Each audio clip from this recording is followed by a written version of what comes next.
Hi everybody, it's Mandy Gibbons here, and I'm here with Leah from Build A Brother, and we're super excited to be chatting with her today and having a conversation about men's mental health and also dealing with suicide. So Leah, I would love to get you to open up, if you wouldn't mind, and just sort of tell us a little bit about your story, so that then we can sort of work into how Build A Brother actually came about. Yep. Well, I've worked in the welfare field for most of my life, and my last position as a drug and alcohol worker for about 10 years, I dealt with mostly men. Yes. And back then I realised that there wasn't much support for men. Yeah. But at the time I was working full-time plus running my own business, so I didn't have time to do much about it. But I did realise that there was a shortage for men's support. So then back in 2018, Peta, who is the other member, she lost her brother. He killed himself. He came back from Afghanistan, a changed man, young man, and he killed himself. And so she wanted to do something to help men's mental health. And then I was in the position where I could give more time and I could do something. I had a lot of back issues, and so I had to stop working. Yeah. And so that's when we formed Build A Brotherhood. That's how it all started, basically. From the death of her brother and me working with men and realising that they needed support, but I just didn't have the time. Then I had the time, and that's how we started it. So we just sort of thought, well, I've always had this sort of saying in my head, if you do something and it's going to be beneficial, people will come. If they don't come, well, then, you haven't really lost much. Yeah. But men kept coming. We started at a local park, actually. Yeah. And then we realised more men were coming and that we'd need shelter. And so that's how we had a meeting with the men's shed, and, then sort of came under them. So run it at the men's shed. So that's how it started. So it started just with her and I thinking, well, there has to be something more out there for men, and what can we do? And it's sort of grown from then, and from talking to men and seeing what they need and what they want and the topics that they talk about and all that sort of stuff. That's then made us think about different workshops and things like that to run to help them. So that's how it all really started. Yeah. And it's like watching your Facebook page, especially, like it's so supportive on there, isn't it? Like when people were sharing their stories, because there's like guys on there, and I'm gathering they sort of like contact you guys post their stories on there, and then people absolutely throw their most incredible support behind these guys. And I thought, this is so fantastic. I love this so much. It's because it's so real, I think. They're real stories from real men, and they're men's stories from all across all avenues, cultures, different walks of life, and from all around the world. And we don't sift through the stories and say, oh, yes, we like his story better than his. All stories to us are important. Yes. And so anyone that is brave enough to send us a story, we will put it up on the page, because we all come from different walks of life, and we know that people can get different things from different people's stories. Yes. And and they're so heartfelt. Like when these guys are sharing these stories, it's not like just kind of a bit of fluffy stuff went through a bad time. It's like deep emotional. They're really sharing from their soul, right? It's such a beautiful thing to see that. Yes, yes, that's right, correct. And that's why it can help so many other people, because we don't just talk about, pardon me, the surface stuff. We talk about the real stuff, the real stuff that gets people down every day, the real stuff that drives people to think to themselves they don't want to live anymore. Yes. That's the stuff we really talk about, and that's the stuff that when we do run the men's support groups, that men will talk about. They come with their deepest, darkest secrets, their deepest, darkest problems, feelings. They're not shut down. They've got a free space to open up and talk. Yes. And I know that's rare, because I've worked in the field, so I know that's rare to find. Whereas that's what we want. We want people to be open and raw, and at the same time making sure that they're supported with the right contacts and psychologists and psychiatrists and all that sort of stuff. Yes. So that, you know, everyone can stay safe. Absolutely. And, you know, when you were going through that experience with Peter's brother, like, how did, you know, and him committing suicide, like, how did that affect you guys, you know, and, you know, family members and so forth? Because, yeah, it was terrible. It was really hard. There's a lot of guilt and shame that goes with that, because everyone says, well, we should have picked it up, we should have done more. You know, why didn't we say something? Why didn't we have him round more often? Yeah. That's all part of the grieving process. Yes. And you know, the grieving process goes on for years. It just doesn't go on for a few months. So that's all been part of it. But a big part of it, again, like any other trauma, is to talk about it, to have the special anniversary days where, you know, you devote that time to him. Yes. Peter's got a special tree where she's marked his name into it, and she'll go on a nature walk and go and visit that and talk to him, and you know, take a plant or flowers or whatever. But at the end of the day, it's realising too that shame and guilt that behind that, he also didn't ask for help. He didn't go and get help. He was very good at covering it up, which a lot of people are who are suicidal. That's why we put a lot of posts on the page about wearing masks, different masks. So men have learned over generations of wearing those masks and pretending that everything's fine. Well, he was the same. Like, he didn't, although we saw glimpses of things that were going on, he still didn't come for help, or he didn't say anything, and so that makes it very difficult too. So at times it's a you know, it's a complex web of emotions, because you do feel the guilt and the shame of not doing enough, but with retrospect, you also know that if no one's telling you that they're not in a good place, that is also very difficult, because in order for things to change, people have to be in a certain place to hear new information and to get help too. And so, to be okay with feeling, be okay with being vulnerable enough to ask for help. Because asking for help and talking to someone, it takes real courage. Yes, it does.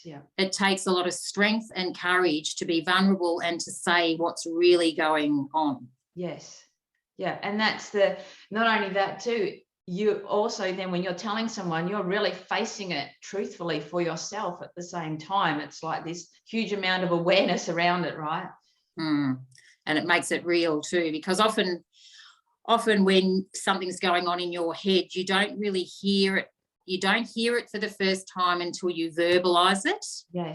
And that's why counselling is very good, because sometimes it's the first safe place that you've ever been to where you actually hear yourself say something that has been going on for a long time, but it's the first time you've actually heard it, because before that, it's just been, I call it monkey chatter in the back of your brain, going round and round and round and round, and you haven't really realised it.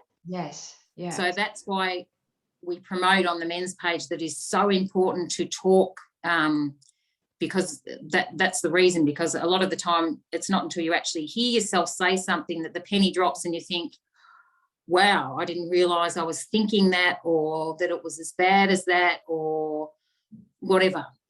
And that's the first point of change. And I think too, knowing like having resources like yours where they can actually go there, even if they're maybe not at that point of being suicidal, but like feeling like something's just not right, or just feeling really troubled, knowing that they've got that, because, you know, being able to nip it in the bud sounds a bit like, you know, blasé type thing, but, you know, to be able to get to someone before they get to that point, like a prevention, so to speak, is so important, and allowing them to have that openness to be able to share that with you, so that then they can go, look, I don't really know what I'm feeling, but this is a lot of men don't really know. because of, again, this generation this cycle that we have where men just feel they have to keep going. So they're not taught and they're not good at connecting their emotions to a word. Yes. And so we discuss all that, and we use the emotional wheel, which gives you an array of different emotions. Yeah. And a lot of times when men first come to the group, they won't say anything. And we say that at the beginning, that's fine, that you don't have to talk. Yes. We know that for them to have got out of their car and walked in the front door is one of the hardest things that they may have ever had to do. Yes. And men have spoken about that. Men have come and not got out of their car, driven off, come back a different time, then got out of their car, but then still not have come in, taken off. So we know how much courage it takes to come to something like what we run. Yes. And we make it quite clear that if they just want to come and listen to people's stories, that's fine too, if that's what makes them feel safe. Yes. But what ultimately happens is that there hasn't been many men that have come more than once that haven't spoken, because it's such a safe place and people and the men feel so supported. And often they feel for the first time that they're not alone, because they hear everyone else's stories and they think, oh, I feel like that, I feel like that.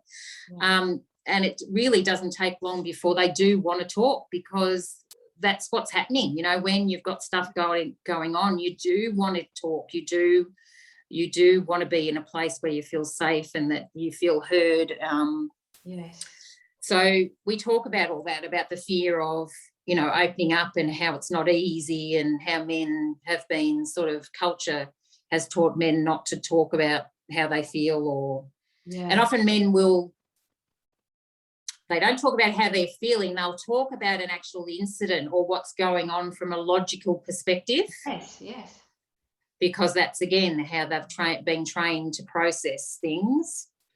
So I do a lot of work on connecting them to the logic, to the feeling. Yeah.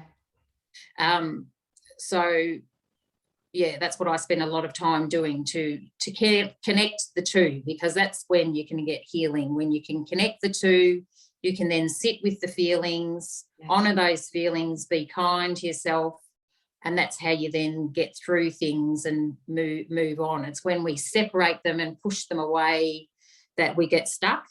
Yeah, it's true. And being able to have self-compassion for yourself is a really, really powerful thing when you're going through challenging times, right? And especially for men, because I use a term like they don't want to be the white knight that's fallen off the horse, right? They feel like they've got to be up there for everyone, handling, not letting anyone, because they feel like they don't want anyone seeing them losing their shit, when it's not really losing their shit at all. You know what I mean? But that's how they feel.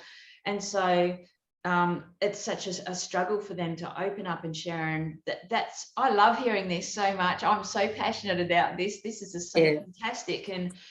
And I totally got what you said. I was just about to say, I wonder how many guys sit out in the car park, and don't come in maybe for the first time, or come back and drive around the corner a few times or something, because it is such a big deal. And having that safe place and hearing that they're not alone, that they're not the only one, because, whenever we're going through, times of struggle, right? All humans, we always feel like we're the only person on the planet that's going through this or feeling like this. And it's just such an incredible gift to be able to give men to have that safe place. Yeah. And we also have a group of men inside the group that come regularly, that they've set up like a separate group on Messenger, so that they can, so if you come to the group, you can be part of that group. So then you've got someone that will text you all the time if you need that. There'll be someone that can have a chat with you. Yes. And these group of men that have been coming regularly since the beginning, so that's, just coming on just over 2 years now, most of them have, through their own doing, have ended up reaching out to a psychologist. So they all came not seeing a professional. Yes. And through not through me telling them that they should, but just realising that will be helpful for them, and another avenue a lot of them have reached out and found psychologists. And of course, we connect people to psychologists that we hear are good and all that sort of, which is also can be quite difficult to find. And then they're proud to come along to the groups and name that and say that, you know, when we first came to the group, we didn't, you know, some of them had seen psychologists and had terrible experiences and never wanted to go back and thought they were hopeless. But then when they found someone that they could talk to they will now promote that in the group as the long-term standing people that have been attending it. They're quite happy to have those conversations about how finding someone that you can talk to is important and how beneficial it can be. So that's also good, that because a lot of men do have negative experiences with professionals. Yes, they absolutely do. I know, you know, men that have that I've coached and that have, you know, phoned me up for bad inquiries, even they've told me their, you know, some of the terrible experiences that they've had, and I've just really felt for them, because then they've decided, well, I'm just not going to go there anymore. And it's only been usually through one of, you know, my clients that have said, just give Mandy a call, even just for the hell of it, just you know, so you've just got someone to talk to today, you know what I mean? And so, you know, I mean, I've always got, my phone is always open, if that makes sense. Door's always open, but I think that's so incredible, the way that you encourage men to communicate with each other, right? Because not a lot of men have an inner circle or guys that they can actually speak with, because quite often when guys, you know, they'll say they're going through a rough time, oh, have another beer, mate, you'll be all right. That type of thing. Yep, for sure. And they haven't been taught how to have those conversations. And also they haven't been taught. It's not just men. As a society, we're not taught this stuff. I mean, it's not taught in schools. I mean, my aim is to have this sort of stuff taught in schools. Healthy communication skills, healthy listening skills, how you look after yourself, good self-care techniques. These are paramount to our living. If you don't have emotional intelligence, you don't get very far. You can be very intellectual, but if you don't know how to look after yourself emotionally, yes, it's so true, you won't get very far. Because that's better and more healthy than any intelligence that there is, because humans also need connection. They need a sense of belonging. And if you haven't got insight into yourself and your own behaviour, that is going to be very hard for you to connect with people. So we discuss all that sort of stuff too, what it looks like that if a mate did come to you, what would they need to hear from you? Because a lot of men just shut down and say, I haven't got a clue what to say. If a mate did come and say, I've got problems, I don't know what to say. And so a lot of the time they might avoid the conversations. Like they might know that their mate split up with a partner, and they don't address that because they think, well, if he does start crying or saying something, I've got no idea what to do, and it'll freak me out. So we just talk about other things, which of course isn't then helping their mate. So we talk all about that, about, you know, listening, reflective listening, asking open-ended questions, and not being stressed out and thinking like you have to be the person that sorts out everyone's problems, but just to be. And another thing that a lot of people, not just men, across the board, when someone starts talking about an issue, someone will then say, oh, that's happened to me. Yep, that's happened to me. And then they start darting off on their own story, which in turn what's happened is shut that other person's emotions down. And they've lost the flow of the conversation. And then it gets lost. So often then they'll just shut up. They'll just think, there's no point in me saying anything because no one can hear me. And that's why a lot of people will say, I feel so lonely, because they might be surrounded with a lot of people, but people aren't listening to what they're saying, and they're feeling too nervous to talk about it because of how you often can be received. Yes. And, you know, and it can even be times, I know, because I have been through that place of being suicidal myself. It was a few years ago now. And I even found people either didn't know what to, I hardly reached out to anyone because I was pretty much everyone's go-to person, right? That everyone else came to for help. So I didn't really want to be that person. I wanted to sort of just think, well, I've got my shit together, I can just deal with this. You know what I mean? I can get myself out of this. But when I did ask friends if I could come over for coffee, I was a bit worried about myself and things like that. They were either too busy or didn't want to deal with it. And then if I did say something, they'd say, oh, for God's sake, Mandy, you're one of the strongest people I know. You'll be right. Or same as what you said, it was nearly like they were trying to one-up me with their story. Yeah. Yep. And so I would just like, yep, down. Yeah. Yep. Yeah. Yeah. I asked a question a few weeks ago at the group, and I said, who here in some time of their life has thought about taking their own life? And every single person put up their hand. Yeah. So again, that shows that it's very common that most of us at some point of our time in our life feel that way.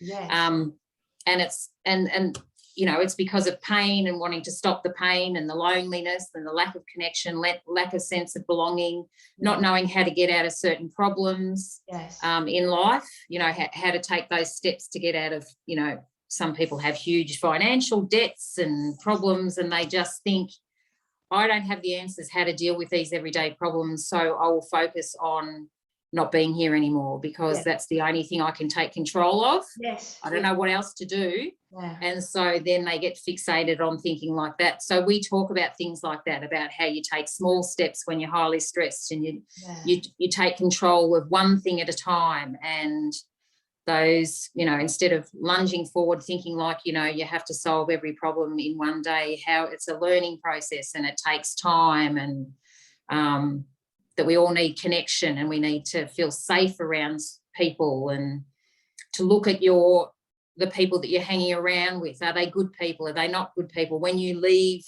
being with them, do you feel more drained? Yes. Or do you feel uplifted?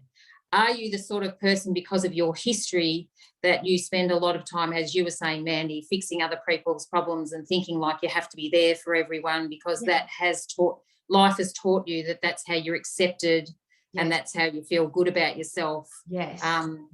Then, of course, you don't learn about boundaries and self-care. So when that's no good either, because then your cup's always half empty. Yeah. Instead of being half full.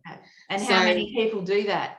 Like, many people do that, right? Yeah, very common. And it's very common with men, because they think that, you know, again, historically it's been taught that they always have to be there for their family. They have to be the strong ones. They have to be bringing the money, and they have to be able to sort out the problems. And men are just like women in that they've got emotions, and there's only so much that they can take in life. And if they haven't had a safe place to fall, which most men don't, there will come a time when they can't keep going. That's just how it is. We're humans, and we can't keep functioning unless we have a safe place to fall. Yes, that's it. And I think, you know, and if they come home, you know, like they might be super stressed at work, they could have a lot of stuff, you know, just in general on their plate.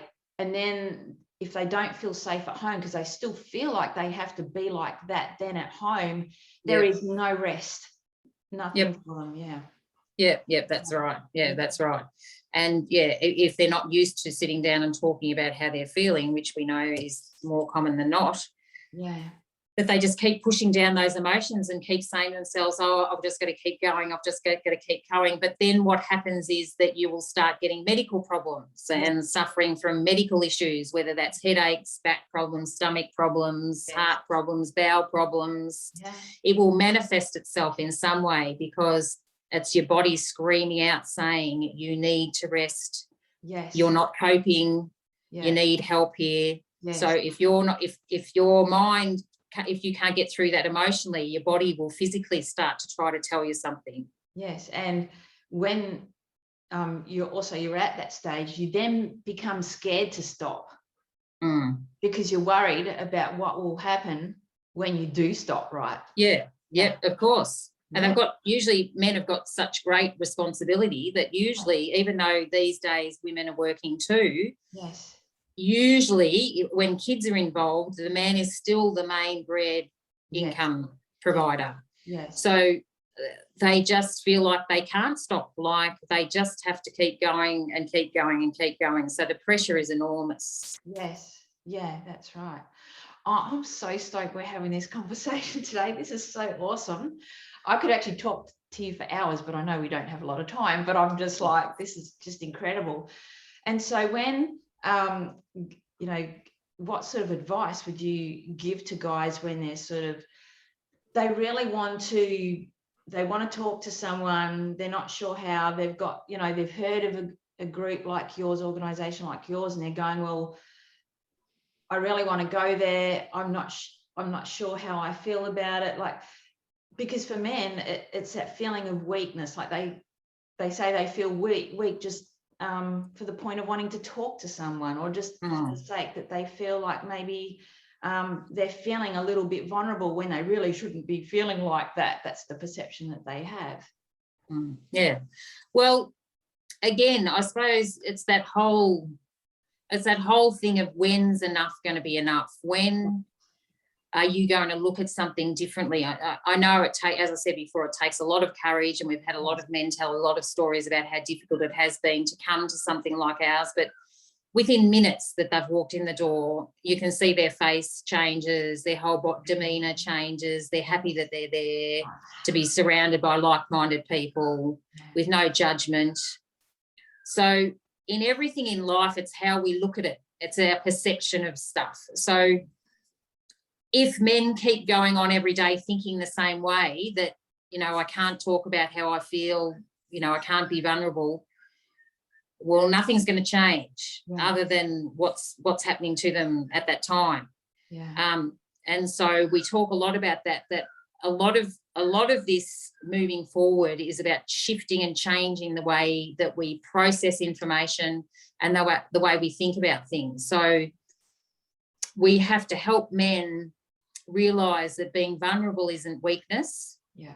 And to ask for help isn't weakness. Yes. It actually takes great courage and strength to do both. Yeah. So that's what I'd be saying to them, and that's what I say to them in the group. You being here takes a lot of strength. Yes. So that's what we promote, as well as at the same time we promote getting professional help as well. Yes. Yeah. Yeah. Yeah. And so we talk all about that, about going to a GP and getting a mental health care plan. Yes, yeah. And getting a referral to see a psychologist and a psychiatrist. I teach them about the difference between a psychiatrist and a psychologist. Yeah. And that you don't have to see someone forever, that you can go through periods of your life where you might need to see a professional for a few months and then you're okay. You might not need to see someone for a few years, but then something else comes up in your life, because that's life. Yes. That happens to all of us, whether we want to recognise that or not. Yes. That we all go through things and things come up in your life. You don't sort of go and see someone and then you're magically healed and everything's fine. Yeah, yeah. But as a society, that's sort of how we look at it too. You know, what have you got to worry about now? You've got food on the table, you've got a roof over your head. Why are you carrying on? Because that's life. That's what happens. That is the normal way of life, that you go through things come up. Things might come up about your past. Things might come up from a previous relationship that need to be dealt with, and you might need help. Yes. And so you might go and see a professional. You might have to go on medication for a little while, but that doesn't mean that you have to be on medication for the rest of your life. Yes. It might just help you get through a period of your life. Yeah. And then you don't need to be on it. So I think that's a misconception too, that people think that if they go and get help or they need to go on medication, they're failing, and that means that they'll have to be doing it forever, and that's incorrect. Yeah, and I think there's a lot to be said about being kind and having patience with yourself, right? Because you know, I mean, all of us are like this, but men especially, you know, they kind of just want a quick fix, because I just got to get this shit out the road so I can just keep, you know, being the warrior. Yeah. The problem is that with that thought is that change takes time. Yes. Yeah. And learning new skills to cope with life takes time. It does, because we all revert back to old patterns because it's easier. It comes to us quickly. We know it. Yes. But my question always is, but how is that working for you? Yes. And of course it's not working for you because, you know, you're you're here, or you're not that's right. happy, or something's going wrong. Yeah. So the life skills that I teach takes time, and I explain it to everyone. It's like learning a new language. If you were learning French, you wouldn't go to 3 classes and say, oh, I haven't picked it up, so I'm going to give it away. You know that learning a new language will take a lot of time. Yes. And you have to be around people. If you want to speak it well, you have to be around people that speak it. Yes. And so it's the same with this, with learning new life skills and life lessons, that takes time. It takes time to rewire your brain. Luckily, our brains can be rewired, thank God. Yes. But it takes time and repetitiveness about teaching your brain new ways of thinking and new ways of getting through problems and issues. But I can say without doubt that when you are taught these new skills and you put them into practice, they are life-changing. But you can't just do them for a week and stop using them and thinking that everything's good. They're everyday life changing ways of dealing with life that you have to do. Like, people have got this misconception that, I'll go to the gym, especially men, I'll go to the gym and everything's going to be fine because I'm now looking after my body. Everyone says, you've got to be healthy and I'm looking after your body. No, going to the gym's fine. That's good. That's healthy. But what about the mentality of your mental health and your emotional health? That's what we are not good at as a society at talking about. Yes. We talk, you might think about, they talk about the generalisation of meditating and mindfulness. But what does that mean in everyday life? Like, a lot of people don't enjoy meditation. But me personally, it's not a favourite thing of mine. Yes. But so I don't do meditation, but I listen to calming music. That sits well with me. Yes. And there's lots of things that we have to do on a daily basis to keep ourselves self-regulated. Yes. Yeah. And if you haven't been taught that, plus you throw in stuff from your past trauma that hasn't been dealt with as well, it's no wonder that people are walking around with no idea what they're doing, and they would prefer to be dead than living. Because when the pain gets so great, that's right. It's not always that they want to die, it's just they want the pain to end. Exactly. And because they haven't been given the skills, they haven't been taught the skills to deal with all the pain, to deal with the deep trauma that happens in life, and the letdowns and the relationship breakups and going through financial hardships and all that really hard stuff. We're not taught, none of us are taught, let alone men. This stuff isn't taught to us about how we emotionally deal with all this sort of stuff. So to me, it's a no-brainer as to why people are so suicidal, because as a society, we've not only failed men, but we're failing everyone because we don't talk about this sort of stuff. And until we have honest conversations about these sort of things and how to deal with it, rather than using drugs or alcohol or other addictions, gambling or porn or anything like that, we're going to get nowhere. These conversations have to start being had in schools, in families. All those conversations about how you're coping, what's happening, how are you getting through that. Even bullying, like a lot of men talk about how all this started because in school they started to be bullied. The way that we deal with bullying is not good either. So we have to start being, as a society, real. I think COVID is also teaching us this, that mental health is going through the roof because of COVID, because of lack of connection and all the other financial problems that come with it as well. We have to start looking at bringing all this sort of resilience and emotional regulating into schools, and starting at a very young age of teaching young children how to deal with life on an everyday basis. A good friend of mine, Adam, he runs a program for children over here, and he's taking it through the schools, and it's just absolutely incredible. And it's for girls and boys, and everything from bullying to porn to body image to amazing things. It's just and resilience. It's just incredible. And I went to one of his seminars actually, and I was thinking, I wish I had have had access to this when I was at school. I was me like, too. this is incredible, you know. And I mean, we get to learn these as we make a choice if we're going to get to learn these things along the way, right? And this is why it's so incredible that you know, provide such an amazing resource. And like if someone was feeling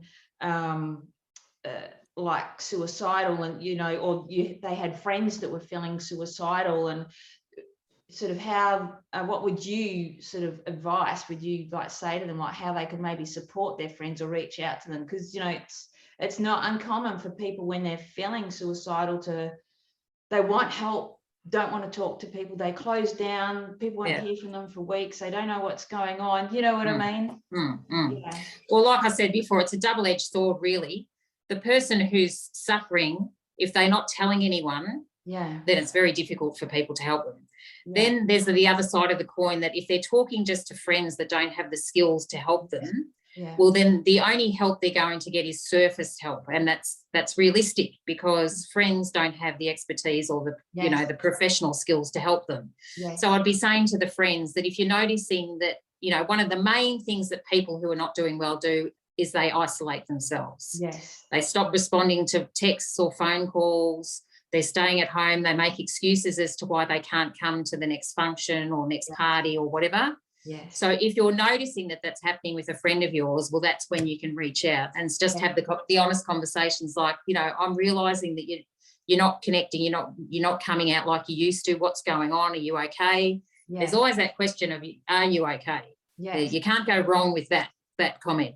Are you okay? And if the person's saying I'm fine, having that conversation, like, I don't think you really are fine. How about if I just come over and we have a chat or go for a walk, or you know, I come over for a coffee. We've got to remember, as men find it very difficult often to having face-to-face conversations. Men do a lot better if they're side by side and they're doing something. It's not so confronting. So telling a mate, you know, how about, especially with COVID and everything, how about if we meet for a walk and we go for a walk, or I come over and I help you fix something, or work on the car, or get on the computer, or it's just not so daunting for them. And the conversation can sort of flow and not be so direct. So that's also helpful. Another thing that often happens when people aren't doing well is they stop with their general hygiene goes down. So if you start to see, you know, your friend with dirty hair, or they've got stains on their clothes, or you can just tell that they're not showering or whatever, that's a huge cue that you know that something's not going on. So again, the gentle conversations about it, I can just sort of tell that, you know, you're not doing, you know, really well, you're not looking great. You know, they can find things like going shopping and eating very difficult, and so go over there with a pizza. You know, bring over some shopping for them and cook for them, or because people often that are very, very depressed find those small things to do very, very difficult, you know, to make themselves a meal, to do those dishes. You know, their brain will be saying, there's dishes in the sink, go and do them. But then the depression will be saying to them, no, I can't. I just don't have the energy to do that. So I won't. So go and visit your mate. When you notice that there's things like that going on, just gently do the dishes. As you're talking to them, that can also be a good way to talk to them as you're doing the dishes, having the conversations like, and remember that we all have felt like that at some point. So not saying the things like snap out of it, or you've got it good, what are you going on about? People relate to other people's stories. So by saying, I've felt like this before too, it's really shit, you know, what can I'm here for you, I really get it, because what we want is people to talk. So you want to give them the openness and the avenue for them to get all this stuff out. Because once it's out, and it's got room for other stuff to go in. But there's no room for anything to go in unless they can talk about it. So don't block their conversations. Don't tell them about what happened to you. Maybe later you can do that, because the purpose is you want them to get all this stuff that they've been forcing down and not talking out without any judgment, or not stopping it they need to get it out before they can move forward. Yeah. And by you stopping the conversation, that's just putting them back again. Yes. Yeah. Yeah. And it's funny how I know when I went through those dark times, I was cool with hygiene and having a shower and stuff like that, but there was other things that I just, like I didn't want to see people. I wasn't interested in seeing people, but when I did see people, for the most part, I put on a bit of a front. But when it got really bad, I used to just sit there like this with my sunnies on and just had nothing to say. And because I was usually so full of energy, people were like, what the fuck is going on here? You know what I mean? So it's those things. So picking up on your friends in those things. So if someone is generally really social and bubbly and out there and they're not, they've become very reserved and they're quiet. Yes. Yeah. Picking up on those things too. Yeah. But also realising that you've got limits, that you aren't there to solve the problems because you haven't got the professional skills. Yes. Yes. And you might have to have those conversations, because we also see that a lot too. And it comes, a lot of men talk on the page about, I do reach out to people, but they're not there for me. But what can happen a lot is, because people are going through their own stuff. Yes. They can be there to a point. Yes. But then they also say, I can't be there for all of it because I've got my own stuff. I'm going through my own stuff. And that's when the person who's going through something has got a personal responsibility themselves to go and get professional help. That it might be too much for their friends to take on. Yes. They've got their own stuff going on. Yeah, yeah. And to have, a friend ringing you constantly or every few days with this deep, hard stuff to listen to might be too much for them too. Yes, exactly. Yes. So we talk all about being there for your mate and always being there and ringing them and all that sort of stuff. But there's a point where the responsibility falls on the person themselves to go and get the professional help, because their friends have got a lot on their plate too. Yes, and that's it. For myself, I was very lucky. I had a group of friends that kind of stepped in, and none of them were locally. They were all colleagues actually that I had, friends from around the world, and they all, were just amazing. But I know that, other people that I've seen going through those situations, they haven't been able to book into anywhere, it's been an 8-week wait or something like that, and it's just, I think with the whole COVID thing, the resources for that type of thing, even with Lifeline and so many other resources, and then your resource as well, it's really heightened those, so that there's so much more available now to people to be able to get that help and have someone to talk to. That is an issue. The waiting list, especially with COVID, is an issue. That is an issue, and unfortunately, when people have, reached their darkest days, and then they do make the effort to make that call or something, and then they can't get into somewhere for a long time, that is a problem. Yes. But until the government puts more money into it and we've got more help and, more money's put into welfare, there's nothing much we can do. We can cry about it and we can say it's bad and we can tell the government, and that's what we're doing. Yes. But we can only deal with the things that we've got control of, and we can't control that. So still making that appointment, and okay, you might have to wait 3 months before you see someone. Well, then lock in support that you need for that 3 months before. Use your friends, tell your friends. Have a list of people that you can contact and talk to them and say, look, I am getting help. I'm not just sitting here saying, but it's going to be 3 months before I can see someone.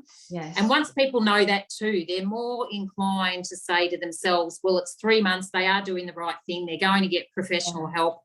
Let's make a plan that I'll check in with you once a week or something to see how you're doing, because that might be okay. They might be able to do once a week check-in.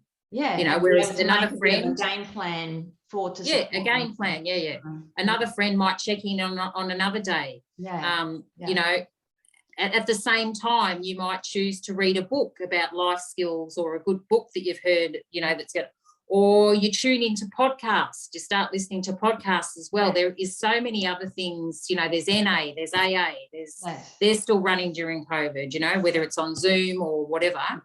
These are all different avenues to help you get through that period of time before you can see a professional. But again, you have to do something about it. Someone's not going to come in whisk you up from the chair and say, I'm going to save you. Yes. That's not what life's about. Life is about you doing something about it. And I know when you get depressed, that's one of the problems, that you can't do anything. Yes. But we always talk about doing one thing. Yes, it is. If you can only do one thing for the day, and if that one thing is to make a phone call, well, just do that one phone call. If it means you don't have a shower, you don't make your bed, you don't do dishes or whatever, but you make that phone call. You do that. You make that phone call. So you make a priority list of what's important, what's not important. And if something's important about you need to connect with someone because you're feeling so bad, that is the priority over everything. It doesn't matter if you don't have a shower or, that you haven't done the dishes. The priority is that you make that phone call to talk to a friend or whatever. And I think too, it offers you that little bit of, like, if you've done, one or two things, just very simple things that sort of, but because you might have that appointment in, like 8 or 12 weeks, and it kind of builds a little bit of momentum, and you get to, if you allow yourself to celebrate those little baby steps too, it's a really cool thing. Then you can go, I might be able to just get through this, Yes. And I always say to people, you're still here today, so you can't tell me that you haven't been through things before in your life, and you've got through them. Yes. Remember that. Remember what you've done and what you've had to do to get through things. Yes. You can do this. This is just another hurdle in your life that you will learn from it. Yes. And you will get through it, and you will then be a survivor, and you can teach people and talk about your story. And as we've just said today, that when you hear other people's stories, it's one of the most powerful things in this world to hear. It is, Oh, this is so good. Oh, as I said, I could keep talking to you for ages. I know you've got an appointment. Yes, I do. I have another appointment at 3. So so we need to get going. But I just want to thank you so much for today. It's been absolutely brilliant and just jammed full of gold. And I can't wait for people to hear this. Yep, it's been great, Mandy. Thanks. Nice talking to you. No worries. I'll put all the links in the post so people know how to get hold of you. Okay, thanks, Mandy. Okay, big hugs. Thank you. Yeah, you too. Bye. See you later. Bye. Bye. Hey, beautiful man. If you're going through stress, need insight, direction to lighten the load, brother, and support during these challenging times, reach out to me. It's no secret that there are so many men suffering at the moment, amazing men, and they're so keen to get help, but don't know what that looks like. So I've created a 6-week one-to-one resilience coaching package for men with one-to-one coaching calls and support via Facebook Messenger and WhatsApp in between calls to help put yourself back in the driver's seat of life. And there's a strong level of trust that goes hand in hand with walking by someone's side during their challenges and their celebrations too. And that's what I'm here for, brother. So message me and let's find your path to true resilience.